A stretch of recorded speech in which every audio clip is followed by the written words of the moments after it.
Hey everybody! In today's video, we are going to make a fun, very snarky collage mixed media style card.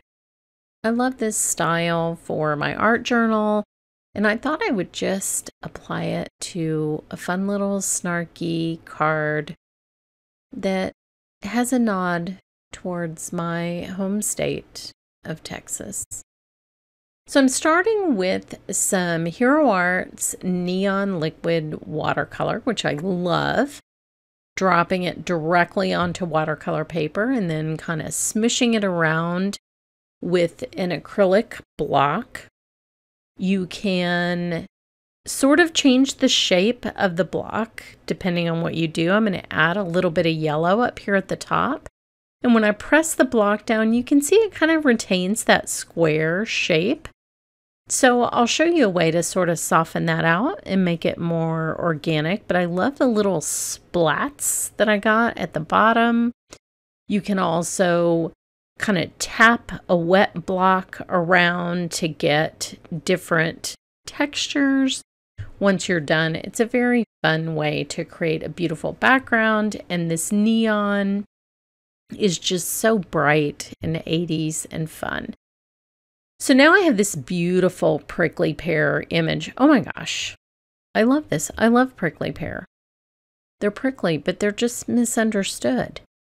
And I have my little palette of Daniel Smith grays. So this is actually a split in my split group.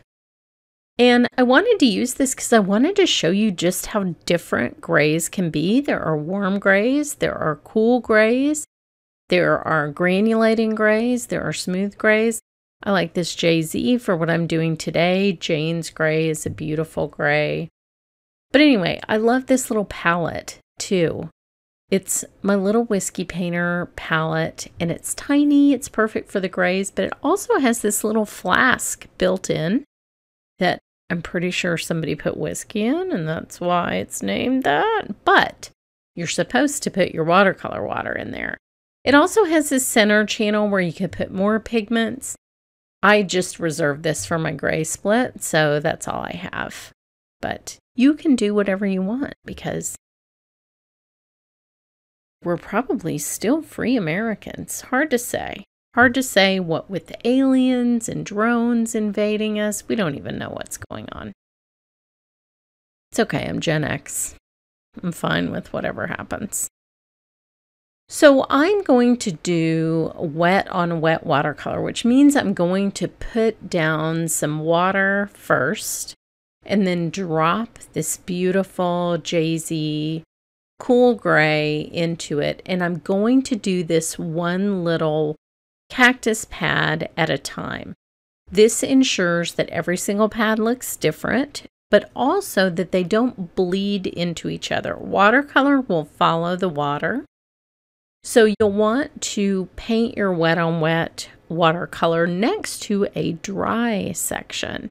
And that way it will remain distinct. You can just paint that one little pad.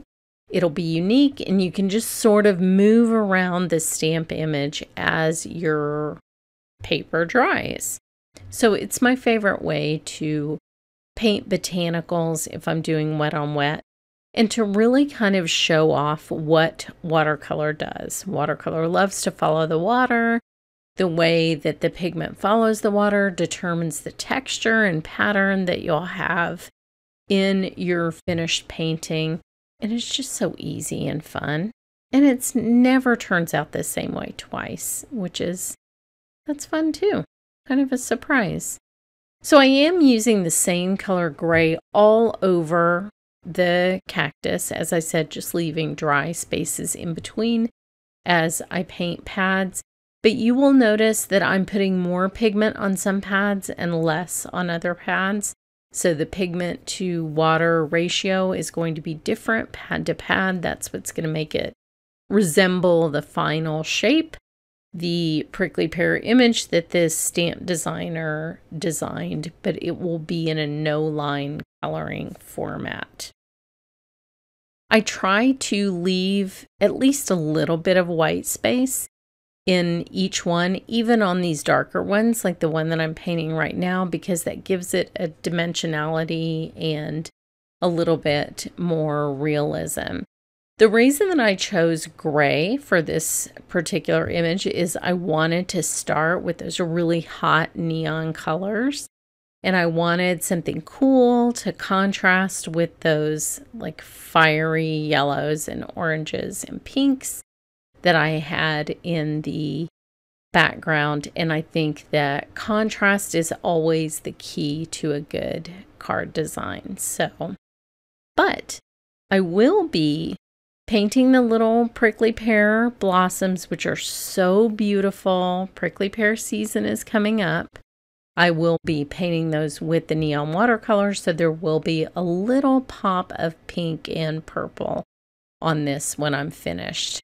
Now, this one center pad is the largest, and so you'll need to, if you're working in an air-conditioned environment like I am, work a little bit more quickly to make sure that the initial clean water that you put down doesn't dry before you're done painting that whole thing.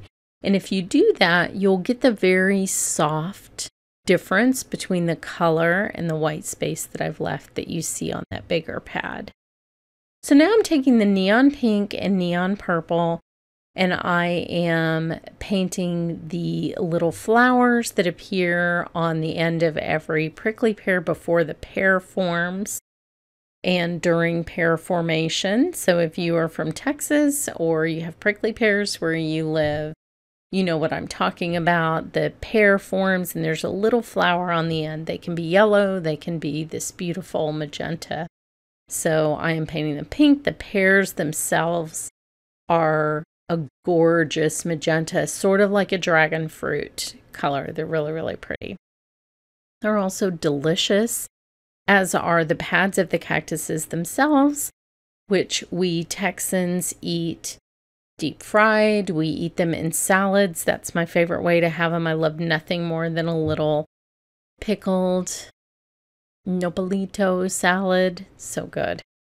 So anyway, I am done painting those little flowers. They're a nice contrast to the gray.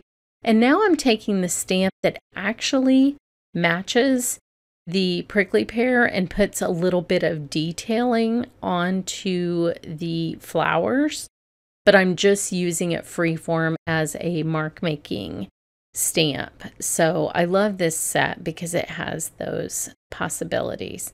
Then I am taking the little chevron and stamping that, no block, just stamping it with my hands so that I get that little grunge factor. And here's what that looks like up close with all the bright and happy colors, the gray, the black and white. And now I'll do free form mark making with a Sharpie, which is the greatest invention ever. I'm just kind of going around the page and doing whatever I feel like doing, just like I would do in my art journal. So this card is actually exactly the way that I would compose an art journal page, including dating it, which I will do in just a second. I do have an introductory course on how to just set up all of your art journal pages. If you're new to art journaling or a little bit intimidated, that is a great class. So you can look for a link to that below. But what I'm doing here is very similar to what I'm doing in that class in terms of composition and design.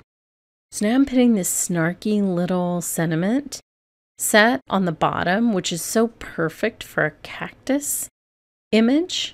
It is so hilarious, and it says, "My alone time is sometimes for your safety."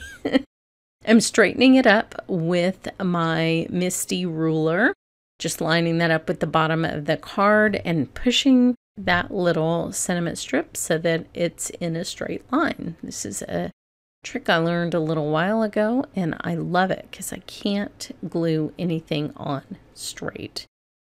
So here's what this looks like close up. You can see where the pigment settles into the texture of the watercolor paper on the cactus. It makes it look so dimensional. Snarky sentiment, mark making, neon watercolor in the background. It's so much fun. I just love the images. I love the marks. I love all of it. It's very me.